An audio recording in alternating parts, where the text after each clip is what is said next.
Сегодня в Республиканской специальной школе-интерната торжественно открыли спортивный зал для детей с ограниченными возможностями здоровья. По технической оснащенности и по созданным условиям спортивный зал отвечает всем современным требованиям. Здесь будут проходить занятия по таким видам спорта, как дзюдо, голдбол, вольная борьба, теннис, шоу-даун.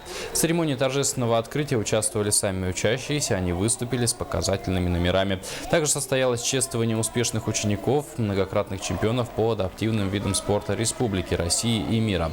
Кроме того, министр образования Феодосия Габышева вручила коллективу школы-интерната сертификат на приобретение спортивного инвентаря. Напомним, что новое здание школы-интерната ввели в эксплуатацию в 2009 году.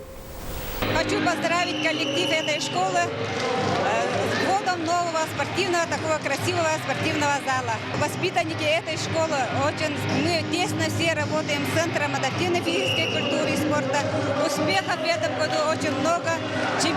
Два чемпиона первенства России.